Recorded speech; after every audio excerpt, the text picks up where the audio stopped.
Governor గారి దగ్గరికి పోయే కార్యక్రమం ఏదైతే ఉందో అందరినీ వాళ్ళు పర్మిషన్ అయితే ఇవ్వలేరు కాబట్టి 40 మందికి మాత్రమే వాళ్ళు పర్మిషన్ ఇచ్చినారు.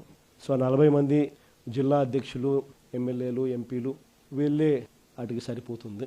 కానీ పోయే ముందు అందరం కూడా అంబేద్కర్ గారి విగ్రహానికి ఒకసారి ఆయన విగ్రహం దగ్గరికి పోయి జరుగుతూ ఉన్న అన్యాయాన్ని అంబేద్కర్ గారి పాదాల చెంతనో అంబేద్కర్ గారి విగ్రహం దగ్గరనో వాళ్ళు ఎంత దూరం పంపిస్తారో నాకు తెలియదు. వాళ్ళు ఈ చంద్రబాబు నాయుడు అనే ప్రభుత్వం అనేది పూర్తిగా అన్యాయమైన ప్రభుత్వం కాబట్టి అంబేద్కర్ గారిని దర్శించుకుని ఆయనకు కూడా జరుగుతూ ఉన్న అన్యాయం కాపీనిగా ఆయన దగ్గర ఒకసారి పెట్టి అటు నుంచి అటే 40 మంది మీ గవర్నర్ గారి దగ్గరికి పోయే కార్యక్రమం చేస్తాం. సో అక్కడి నుంచి గవర్నర్ దగ్గరికి అనేది పక్కనే ఒక 300 మీటర్లు ఉంటాయి.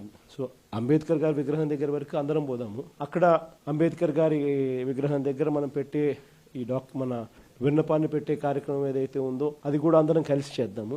దాని తర్వాత 40 మంది ఎవరికైతే పర్మిషన్ అయితే ఉందో వాళ్ళు నేను మాత్రం అక్కడి నుంచి గవర్నర్ గారి దగ్గరికి పోయే కార్యక్రమం చేస్తాం. సో అటుకి ఆ కార్యక్రమం ఈ ఘట్టం ఇంతవరకు పూర్తవుతుంది. తర్వాత కోర్టులో చేసే యుద్ధం స్టార్ట్ అవుతుంది. ఈ లోపల చంద్రబాబు నాయుడు ఇంకా మనసు మార్చుకోకుండా ఇంకా అడుగులు ముందుకు వేసే కార్యక్రమం చేస్తూ ఉంటే నియోజకవర్గ స్థాయిలోను జిల్లా స్థాయిలోను ప్రొటెస్ట్ కార్యక్రమాల్లో భాగంగా మళ్ళీ మనం ప్రజల మధ్యన నిల్చొని ఉద్యమాలు చేసే కార్యక్రమాలు కూడా కొనసాగుతుంది.